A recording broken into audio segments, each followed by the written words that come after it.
নমস্কার, আমি উর্না। আপনারা দেখছেন প্যারালাল ঝলক।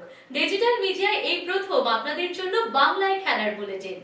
আইএসএল এর সব খবর তো রয়েছে, সেই সঙ্গে ফুটবলের যাবতীয় খবর নিয়ে দেখতে থাকুন খেল সকার।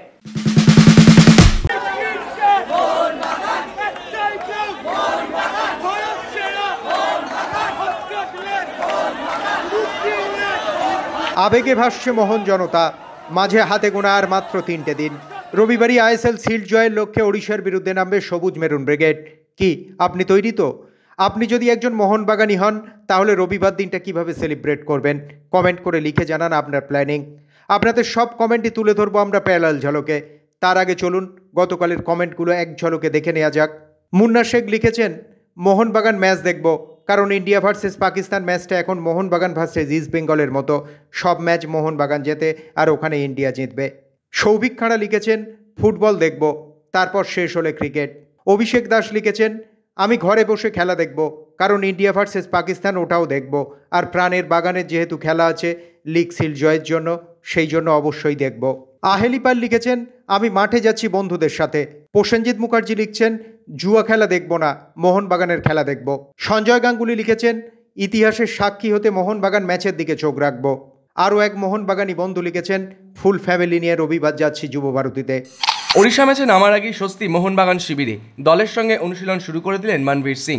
যুবভারতীতে জিতে লিগ শিল্ড নিতে চান হোসে মলিনা। সেই লক্ষ্যে স্টুয়ার্ট ম্যাকলরেনদের সঙ্গে মনবীর সিং যে অন্যতম প্রধান অস্ত্র তা বলার অপেক্ষা রাখে না। এদিন শুরুর দিকে খানিকক্ষণ রিহ্যাব সারলেও মাঝপথেই প্রস্তুতিতে যোগ দেন মনবীর। অন্যদিকে প্রতি ম্যাচে গোল পেলেও বহু সুযোগ নষ্ট করছে মোহনবাগান। এদিন শুরু থেকেই সেদিকে নজর ছিল মলিনার। ওড়িশার বিরুদ্ধে সুযোগ যাতে হাতছাড়া না হয় সেই কথা মাথায় রেখেই গোটা দলকে দুভাগে ভাগ করে প্রস্তুতি সারছিলেন তিনি। সেই সঙ্গে সেট পিস তো রয়েছেই। এদিন আশিস রায় প্রথম থেকেই প্র্যাকটিসে ছিলেন, তবে সাহাল বুধবারও অনুশীলনে আসেননি। ওড়িশার বিরুদ্ধে কার্যত তাকে ছাড়াই হয়তো মাঠে নামার পরিকল্পনা শুরু করে দিয়েছেন মোহনবাগান হেড স্যার। ডিফেন্ডার থেকে সেট পিস মাস্টার। এবারের আইএসএলে শুভাশিস বোস যেন সমস্ত হিসাব নিকাশের বাইরে। বরাবর তাকে প্রতিপক্ষ শিবিরের স্ট্রাইকারদের সামনে রক্ষণের কঠিন পাঁচিল তুলে দিতেই দেখতে অভ্যস্ত ছিলেন সকলে। কিন্তু সেই শুভাশিসই এবার মলিনার সেট পিসের প্রধান অস্ত্র। মোহনবাগানের একের পর এক গুরুত্বপূর্ণ ম্যাচে ত্রাতার ভূমিকায় তিনি। কোচ হয়ে আসার পর থেকেই সেট পিসের ওপর সবচেয়ে বেশি জোর দিয়েছিলেন হোসে মলিনা, আর সেখানেই সুপার জায়ান্টদের সেট পিস মাস্টার হয়ে গেছেন এই বঙ্গতনয়। তাকে নিয়েই হইচই মোহনবাগান সমর্থকদের মধ্যেও। চলতি মরশুমে ইতিমধ্যেই 6টি গোল করা হয়ে গেছে শুভাশিসে। একজন ডিফেন্ডার হিসেবে আইএসএলের মঞ্চে এক মরশুমে যা সর্বোচ্চ। সেই 6টা গোলের মধ্যে শুভাশিস কিন্তু বেশিরভাগটাই করেছেন এই সেট পিস সিচুয়েশন থেকে। রক্ষণের পাশাপাশি মোহনবাগানের গোল মেশিনও হয়ে উঠেছেন তিনি। শুভাশিসের পারফরমেন্স দেখে আপ্লুত মেহতাব। তাকে আউটস্ট্যান্ডিং পারফর্মার বলতেও দ্বিধা করছেন না মেহতাব হোসেন। না, অফকোর্স এই বছর তো মানে অসাধারণ, আউটস্ট্যান্ডিং বলতে পারো। ও হচ্ছে ডিফেন্ডারদের মধ্যে সবচেয়ে বেশি গোল করেছে। আর দেখো, যত বাঙালি ছেলেরা ভালো খেলবে আমরা তত কিন্তু বুকবাজি বলতে পারবো, ইয়েস, বাংলা ফুটবল কিন্তু বেঁচে আছে। আছে, বাঙালি ছেলেরা আছে, কেন তোমরা চান্স দিচ্ছ না? আর এটা আমি সবসময় সব জায়গায় এটা বলি, ঠিক আছে, সবসময় সব জায়গায় বলি যে আমাদের বাঙালি ছেলেরা আছে, তাই শুধু চান্স দিতে হবে তাদেরকে। খেতাব জয় এখন শুধুই সময়ের অপেক্ষা। ইতিহাসের সাক্ষী হতে মাঠে যাচ্ছে সবুজ মেরুন জনতা। চলছে সেলিব্রেশনের বিভিন্ন প্ল্যানিং। রবিবারের ম্যাচ ঘিরে উচ্ছ্বাস মোহনবাগানীদের, যার ছোঁয়া পাওয়া যাচ্ছে মোহনবাগানের অনুশীলনেও। আমাদের প্রতিনিধি তানিয়া খুঁজে পেল এমনই কিছু মোহনবাগান খুদের সমর্থককে। তারা কিন্তু তাদের সেলিব্রেশনের রহস্য ফাঁস করে দিলেন আমাদের ক্যামেরার সামনে। স্পেশাল কোনো প্ল্যান আছে? ম্যাচ দেখতে আসবে আগে সেটা বলো। একদম লিগ সিল্ডের ম্যাচ জিতবো, আসবো, মেমোরেবল ডে হবে। ওই দিন লিগ সিল্ডের ম্যাচ আমরা কেউ ছাড়ছি না। ওই দিন আমাদের গ্রুপ থেকে একটা প্ল্যানও আছে অ্যাক্টিভিটি করার। কি প্ল্যান আছে একটু বলবে? আমাদের পাইরো হবে বাইরে একটা, তারপরে ভিতরে এমনি যেমন চ্যান্টিং হয় হবে। আচ্ছা, মানে ম্যাকলারেনকে নিয়ে কি বলো, কটা গোল আশা করছো ম্যাকলারেন থেকে? গোল পাচ্ছে, হ্যাঁ, মানে সেই দিন কটা গোল আশা করছো? 3-0 2-0। ম্যাকলারেন কটা করবে? ম্যাকলারেন দুটো দেবে। আচ্ছা, আর তোমাদের টোটাল গ্রুপে কজন আছে? আমাদের 100, আমাদের 150 প্লাস। আমরা আমাদের গ্রুপের নাম ইউনিভার্স দি মেরিনার্স। আচ্ছা, একটু জোরে বলবে যে জয় মোহনবাগান, মানে একটু উত্তেজনা, একটু জোরে। ঠিক আছে। পাশাপাশি দুই মাঠে অনুশীলন করছে মোহনবাগান ইস্ট বেঙ্গল। একটা দল যখন লিগ টেবিলের তলার দিকে তখন অন্য দল চ্যাম্পিয়নশিপের প্রস্তুতি সারছে, তাই স্বভাবতই সকলের আগ্রহ মোহনবাগান অনুশীলনেই। সেখানেই দেখা গেল লাল হলুদ ফুটবলাররাও জাল থেকে কালো কাপড় সরিয়ে চ্যাম্পিয়নশিপের প্রস্তুতি দেখছে। এই যেমন হেক্টর নিজের পুরনো ক্লাবের অনুশীলন যখন দেখছেন তখন জালের অপর প্রান্ত থেকে দিমিত্রি পেত্রাতস হাত দেখিয়ে উঠলেন আরামসে আরামসে। ওদিকে আবার ইস্টবেঙ্গল গোলরক্ষক গিল তো মত্ত হয়েছিলেন বিশাল কায়েতকে দেখতেই। তা সে এমনই অবস্থা, ইস্টবেঙ্গল গোলরক্ষক কোচের ডাকও শুনতে পাচ্ছিলেন না গিল। এমনই সব দৃশ্য উঠে এলো বুধবারের লাল হলুদ সবুজ মেরুন অনুশীলনে। বৃহস্পতিবার থেকে অফলাইন টিকিট দেওয়া শুরু হচ্ছে মোহনবাগান ক্লাবে। রবিবারের হাই ভোল্টেজ ওড়িশা ম্যাচে খেলতে নামবে সবুজ মেরুন। খেতাব জয়ের সেলিব্রেশন প্ল্যানিং করছে বাগান জনতা। ইতিহাসের সাক্ষী হওয়ার জন্য টিকিটের চাহিদাও তুঙ্গে। এই ম্যাচের জন্য মোট 62,000 টিকিট ছাপানো হয়েছে, যার মধ্যে অনলাইনে ছাড়া হয়েছে 40,000 টিকিট। বাকি অফলাইন টিকিট পাওয়া যাবে মোহনবাগান তাঁবু থেকেই। বৃহস্পতিবার আর শুক্রবার এই দুদিন সকাল 11টা থেকে ক্লাব তাঁবুতে হবে টিকিট বিক্রি। এখন সেদিকেই নজর বাগান জনতার। সবুজ মেরুন জার্সিতে একসময় মাঠ কাঁপিয়েছেন, এখন সেই সবুজ মেরুন ক্লাবেরই অফিসিয়াল। বহু চড়াই উতরায়ের সাক্ষী সত্যজিৎ চট্টোপাধ্যায়। অতীত থেকে এখন আইএসএল। মোহনবাগানের সাফল্যের পিছনে কারণ কি জানালেন সত্যজিৎ চট্টোপাধ্যায়। আসল সাফল্য মোহনবাগানের সবসময় সাফল্য 136 বছর ধরে যেটা, সেটা হচ্ছে ফার্স্ট অ্যান্ড ফরমোস্ট থিং হচ্ছে ভালো টিম করা। ভালো টিম যা করো তুমি, প্লেয়াররাই হচ্ছে আসল। ভালো প্লেয়ার হলে তবে তুমি সাফল্য পাবে, ভালো প্লেয়ার না হলে তুমি সাফল্য পাবে না, এটা পরিষ্কার। অতএব মোহনবাগানকে সারা জীবন ধরে এই কাজটা করে যেতে হয়েছে। সে বিভিন্ন সময় বিভিন্ন মানুষ এসছেন, কিন্তু সবসময় তারা একটা দিকেই ফোকাস করেছেন যে ভালো টিম করতে হবে।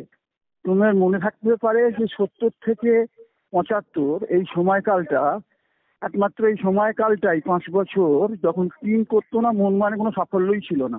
খুব মেরে কেটে খুব খারাপ, কেননা একটাই কারণ, তার মধ্যে টিম করতো না।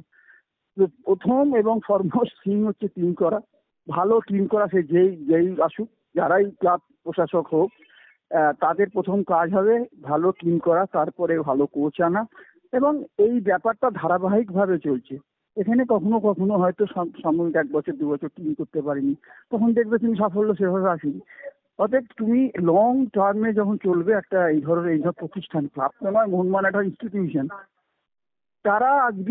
আমরা আজকে এই জায়গাটা তুমি যদি ধরে থাকো সেই ধীরেন্দার আগে থেকে, তখন থেকে 1911 সাল থেকে যদি আমি এটা ল্যান্ডমার্ক ধরি, সেখান থেকে যদি আজ অব্দি দেখি, প্রত্যেকটা সময় ধীরেন্দ্র, শৈলেন মান্না, প্রত্যেকে যারা আমরা প্রশাসকের ছিল, প্লেয়ার বলো, SM বাসু থেকে CM রায়, হ্যানা ত্যানা, বহু মানুষ যারা, তাদের প্রথম কাজই হয়েছিল টিমটাকে ভালো করা। এবং টিম ভালো করেছে। এবং দেখে সবসময় ভারতবর্ষে সবাই চেয়ে ভালো টিম করে এসছে। অবশ্যই তার সাথে ইস্ট বেঙ্গলকেও বলতে হবে। ইদানিংকালে ইস্ট বেঙ্গল যেটা ভুগছে সেটা হচ্ছে একটাই কারণ, ভালো টিম করতে পারছে না। এবং মোহামেডানও করে এসছে বিক্ষিপ্তভাবে, আবার টিম করতে পারছে না, তারা সাফল্য পাচ্ছে না। তো তোমার মূল জায়গা হচ্ছে এবার টিম করতে গেলে কি কি হয়, কি কি লাগে। এবার তুই সারাউন্ডিং ওই একটা যখন শিল্প তৈরি হয়, তার পাশাপাশি তো প্রচুর কিছু গড়ে ওঠে। সেই রকমই এই টিমটা ভালো করার পরে তুমি নানান দিকগুলো তুমি দেখবে ঠিক করে চালাতে পারলেই তুমি সাফল্য পাবে, এবং সেটাই মোহনবাগান করে। চিমা ব্যারেটো থেকে সনি নর্ডি, এই বিদেশিরা মোহনবাগানের পোস্টার বয়। সম্প্রতি মোহনবাগানের হয়ে দুরন্ত ফর্মে রয়েছেন স্টুয়ার্ট কামিন্স থেকে ম্যাকলরেন। এরা কি পারবেন ব্যারেটোদের সেই তালিকায় উঠে আসতে? কি মনে করছেন সত্যজিৎ চট্টোপাধ্যায়? চিমা যে ফুটবল খেলে গেছে মোহনবাগানের হয়ে বা ভারতবর্ষে, মানে এত সাফল্য কেউ পায়নি চিমার মতো স্ট্রাইকার, যা স্ট্রাইক করে গেছে। এবং 1 বছর নয়, 2 বছর নয়, বছরের পর বছর, 15, 14, 12, 14 বছর। স্টুয়ার্ট খানিকটা আছে, দিমিত্রি আছে, আর একটু সময় লাগবে। মোহনবাগান সুপার জায়ান্টকে শিল্ড দেওয়ার পরই ক্লাব ছাড়তে হয়েছিল আন্তোনিও লোপেজ হাবাসকে। উঠেছিল সমালোচনার ঝড়। এবার মলিনা ট্রফি দিতেই মোহনবাগানে ঘরের ছেলে সত্যজিৎ বলছেন, অমল দত্ত ট্রফি দেওয়ার পরে চাটুনিকেও কোচ করে এনেছিলেন তারা। তোকে একটা কথা বলি, অমল একটু 97 সালে ডায়মন্ড সিস্টেম মনে আছে, অমলদাকে মনে আছে। অমলদা কোচিং জীবনে যদি সেরা সময় থেকে থাকে, আমার কাছে মনে হয়, মানে অমলদা বিরাট কোচ, কিন্তু যদি সেরা সময় যদি বলা যায়, diamond system is one of the best creation in the Indian football.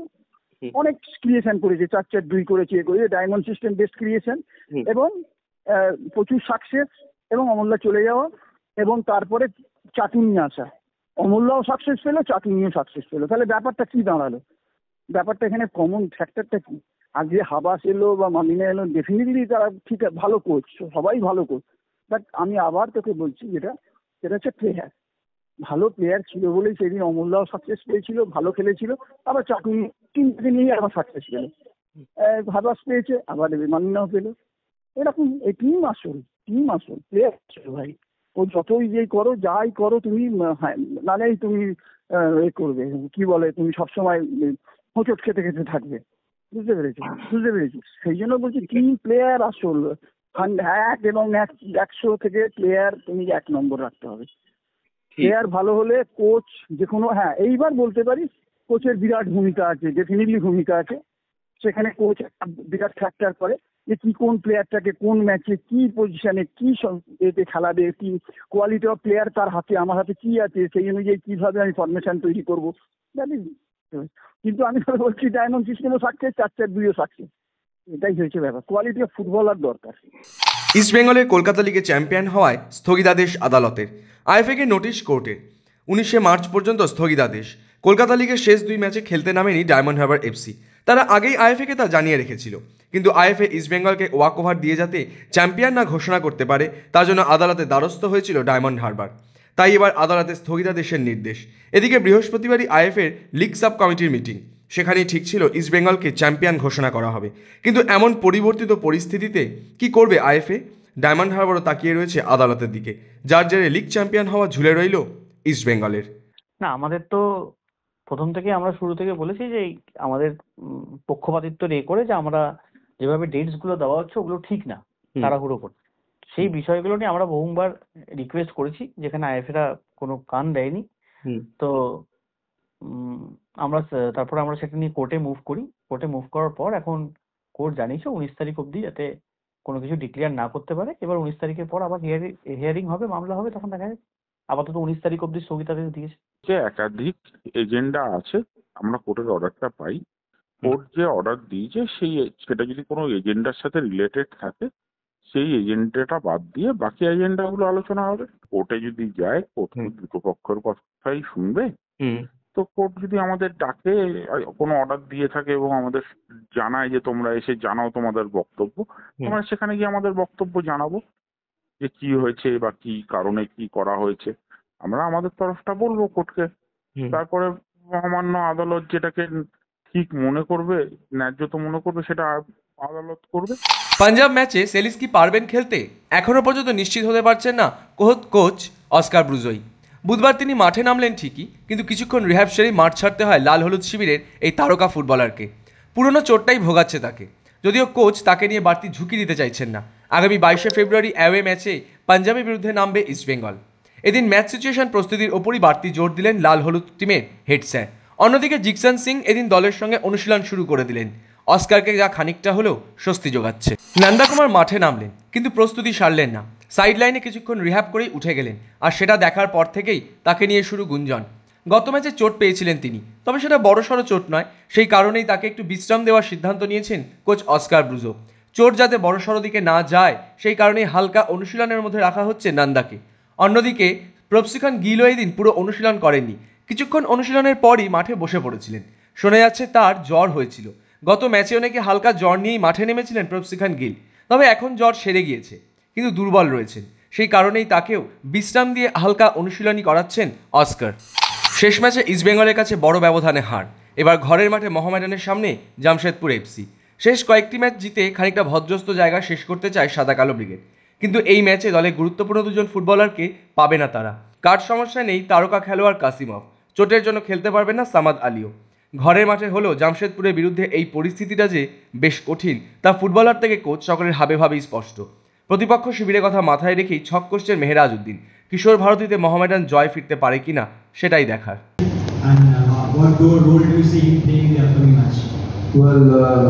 Robbie is with us from past 1 month now, maybe more than that.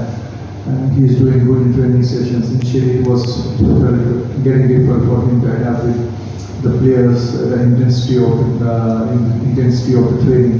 But he is extremely working very hard in training sessions. And in the last game you saw when he came, he made defense, he gave an assist also. He showed that we had got the potential to play. Champions লিগের play অফের প্রথম লেগে ফেইনুর্ডের কাছে 1-0 গোলে হারের পর মঙ্গলবার রাতে দ্বিতীয় লেগ খেলতে নেমেছিল এসি মিলান। এদিন ম্যাচে শুরুটা দাপটের সঙ্গেই করেছিল তারা, এমনকি ম্যাচ শুরু 36 সেকেন্ডের মাথায় সান্তিয়াগো হিমেনেজের গোলে এগিয়েও যায় মিলান, কিন্তু ম্যাচের 73 মিনিটে সেই গোল শোধ করে দেন জুলিয়ান কারাঞ্জা। শেষ পর্যন্ত 1-1 ড্র হয় ম্যাচ। যেহেতু এসি মিলান প্রথম লেগ হেরেছিল, তাই শেষ 16 পৌঁছতে এদিন 2 গোলের ব্যবধানে জিততে হতো তাদের। ফলে এদিন ম্যাচ ড্র করেও এবারে চ্যাম্পিয়ন্স লিগ থেকে বিদায় নিতে হলো এসি মিলানকে। এসি মিলানের ছিটকে যাওয়ার দিনই সেল্টিকের বিরুদ্ধে কোনো রকমে ম্যাচ জিতে শেষ 16 উঠল বায়ার্ন মিউনিখ। সেল্টিকের বিরুদ্ধে প্রথম লেগে বায়ার্ন জিতেছিল 2-1 গোলে। দ্বিতীয় লেগে ড্র করলেই পরের রাউন্ডে পৌঁছে যেত বায়ার্ন, কিন্তু সেই ড্র করতেই কালঘাম ছুটে গেল। ম্যাচের 63 মিনিটে বায়ার্নের ভুলে গোল করেন সেল্টিকের নিকোলাস কোন। শেষ পর্যন্ত 94 মিনিটের মাথায় সেই গোল শোধ করেন আলফান্সো ডেভিস। চ্যাম্পিয়ন্স লিগের অন্য ম্যাচে মোনাকোর বিরুদ্ধে 3-3 গোলে ড্র করে 2 লেগ মিলিয়ে 4-3 গোলে শেষ 16 পৌঁছল বেনফিকাও। রেফারির সঙ্গে কথা কাটাকাটির জেরে জুড বেলিংহামের লাল কার্ড দেখানো নিয়ে বেশ কয়েকদিন ধরেই ক্ষোভ উগরে দিচ্ছিল রিয়াল মাদ্রিদ। এমনকি স্প্যানিশ লিগ থেকে সরে আসারও নাকি হুমকি দিচ্ছিল কার্লো আনচেলত্তির দল। শেষ পর্যন্ত রেফারিং ইস্যু নিয়ে নড়ে চড়ে বসল স্প্যানিশ ফুটবল সংস্থা। তারা নাকি রিয়াল ম্যাচের রেফারি মুনুয়েরা মন্তেরোকের বিরুদ্ধে তদন্ত শুরু করতে চলেছে, তাই 1 সপ্তাহের জন্য সব ম্যাচ থেকে সরিয়ে দেওয়া হয়েছে তাকে। ভারতীয় ও আন্তর্জাতিক ক্রিকেটের যাবতীয় খবর নিয়ে আমাদের বিশেষ সেগমেন্ট লে ছক্কা।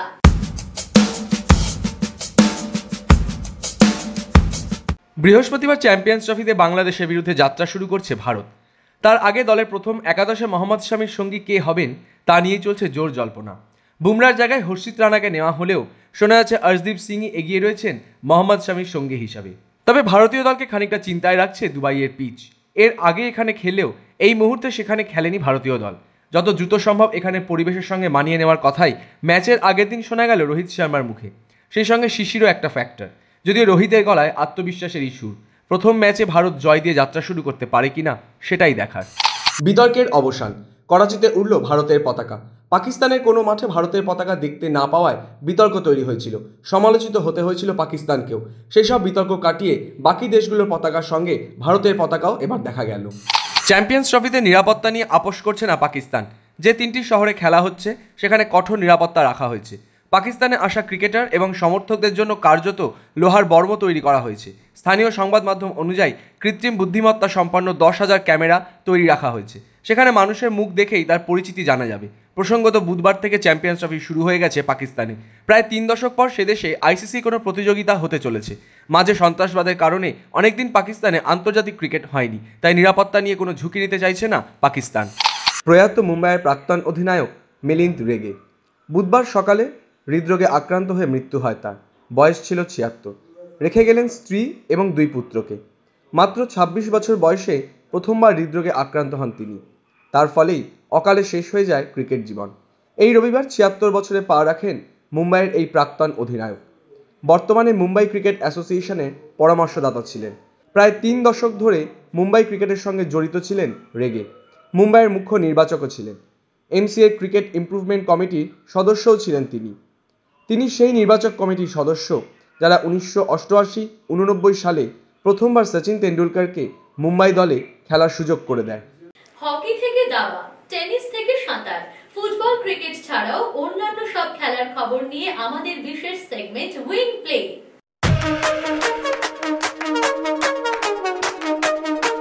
এফআইএইচ হকি প্রো লিগে গত মঙ্গলবার হতাশ করল ভারতের পুরুষ এবং মহিলা হকি দল। এদিন হতাশাজনক পারফরমেন্সের ফলে বিশ্ব চ্যাম্পিয়ন জার্মানির কাছে 4-1 গোলে পরাজিত হলো ভারতের পুরুষ দল। এদিন ভারতের হয়ে একমাত্র গোলটি করেন গুরজত সিং। ছেলেদের পাশাপাশি এদিন হতাশ করল মহিলা দলও। ম্যাচের শুরুতে দাপট দেখালেও পেনাল্টি কর্নার থেকে গোল করতে না পারার খেসারত দিতে হলো তাদের। স্পেনের কাছে 3-4 ব্যবধানে হার নিয়েই মাঠ ছাড়ল মেয়েরা। সব মিলিয়ে ভুবনেশ্বরে জোড়া হারের ফলায় বিধ্বস্ত ভারত। প্যারিস অলিম্পিক্সে জোড়া পদক জিতে প্রথম ভারতীয় মহিলা হিসেবে বিশ্ব রেকর্ড গড়েছিলেন মানু ভাকের, যার ফলে তাকে দেয়া হয় কর্নেল ধ্যানচাঁদ খেলরত্ন পুরস্কার। এবার নতুন পালক যোগ হলো মানুর মুকুটে। গত মঙ্গলবার বিবিসির বর্ষসেরা মহিলা অ্যাথলিটের শিরোপা পেলেন তিনি। ডোপিংয়ের কারণে আগামী 3 মাসের জন্য নির্বাসিত করা হয়েছে বিশ্বের 1 নম্বর টেনিস তারকা ইয়ানিক সিনারকে। তাই সিনারের অবর্তমানে নিজের হারানো জায়গা পুনরুদ্ধারে মরিয়া আরও এক টেনিস তারকা কার্লোস আলকারাজ। একসময় তিনিই ছিলেন 1 নম্বরে, এখন আছেন 3-এ। বর্তমানে কাতার ওপেনে খেলছেন স্পেনের লাইনের এই টেনিস তারকা। সিনারের থেকে 3,320 পয়েন্ট পিছিয়ে রয়েছেন তিনি। আপাতত নিজের খেলায় উন্নতি করে পুরনো জায়গা ফিরে পাওয়াই তাঁর লক্ষ্য। খেলার মাঠে খেলার খবরের বাইরেও উঠে আসে নানা রকমের মন্তব্য, আর সেই সব মন্তব্যের কোলাজ নিয়ে আমাদের বিশেষ সেগমেন্ট থ্রো ইন। বিরাট খুব ভালো খেলছে, ওকে নিয়ে কোনো প্রশ্নই নেই। রোহিত শর্মার পাশাপাশিও ভারতের অন্যতম স্তম্ভ। রোহিত যথেষ্ট গুরুত্বপূর্ণ, ওর ফর্মও ভীষণ গুরুত্বপূর্ণ। আমি আশা করি পুরো টিম দারুণ পারফর্ম করবে। আমার মনে হয় ভারতের হয়ে এই টুর্নামেন্টে সবচেয়ে বেশি ছাপ রাখতে পারে বরুণ চক্রবর্তী। ও সম্ভবত কেরিয়ারে কেবলমাত্র টি-20 বোলার হিসেবেই এগিয়ে চলেছিল, কিন্তু ওর মধ্যে বোলিংয়ে বৈচিত্র্য রয়েছে, দক্ষতা রয়েছে। তাই আমি মনে করি ও চ্যাম্পিয়ন্স ট্রফিতে বিশাল প্রভাব ফেলতে পারে। প্যারালাল ঝলক আজ এ পর্যন্তই। আপনাদের জন্য প্যারালাল ঝলক প্রতিদিন রাত 10টায়। খেলার জগতের সেরা প্যাকেজ নিয়ে দেখতে থাকুন প্যারালাল ঝলক।